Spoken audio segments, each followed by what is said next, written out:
السلام علیکم ورحمۃ اللہ۔ حضرت آپ امام ابو حنیفہ رحمہ اللہ تعالیٰ کی تقلید کرتے ہیں، تو امام ابو حنیفہ رحمہ اللہ تعالیٰ اور باقی ائمہ سے پہلے لوگ کس کی تقلید کیا کرتے تھے؟ یہ چوری شدہ سوال۔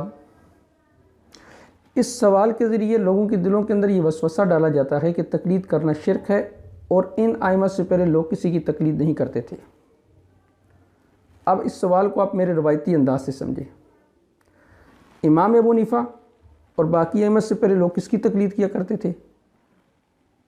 تو بخاری اور مسلم سے پہلے لوگ حدیث کی کون سی کتاب پڑھا کرتے تھے؟ اگر آپ کا جواب یہ ہے کہ حدیثیں تھیں، تو پھر ہمارا جواب یہ ہے فقہ تھی۔ اگر آپ کہتے ہیں کہ اس کو حدیث کو نقل کرنے والے راوی تھے، ہمارا جواب یہ ہے کہ اس فقہ کو بیان کرنے والے ائمہ بھی تھے۔ اگر آپ کہتے ہیں کہ بخاری اور مسلم نے حدیثوں کو جمع کیا، ہم بھی یہ کہتے ہیں کہ امام ابو حنیفہ، امام احمد بن حنبل، امام شافعی اور امام مالک رحمہ اللہ تعالیٰ نے فقہ کو جمع کیا۔ اور اگر آپ کہتے ہیں کہ جی ان کے اندر تو اختلاف پایا جاتا ہے، تو جواب یہ ہے کہ بخاری، مسلم، ابو داؤد، نسائی، ابن ماجہ، ترمذی اور حدیث کی کتاب میں اختلاف نہیں پایا جاتا، بالکل پایا جاتا ہے۔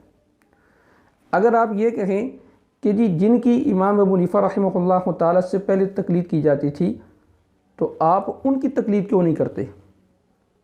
تو ہمارا سوال یہ ہے کہ بخاری اور مسلم سے پہلے لوگ جن حدیثوں کو پڑھتے تھے یا جن حدیث کی کتابوں کو پڑھتے تھے، آپ ان کو فالو کیوں نہیں کرتے؟ تو یہ ایک وسوسہ ہے جو لوگوں کے دلوں کے اندر ڈالا جاتا ہے کہ جی امام ابو حنیفہ اور باقی ائمہ سے پہلے تقلید نہیں تھی، تو لوگ کس کی تقلید کرتے تھے؟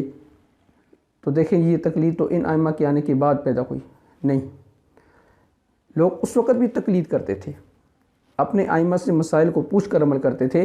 جیسے بخاری اور مسلم سے پہلے بھی حدیثیں تھیں اور لوگ انہی حدیثوں سے مسائل نکالا کرتے تھے۔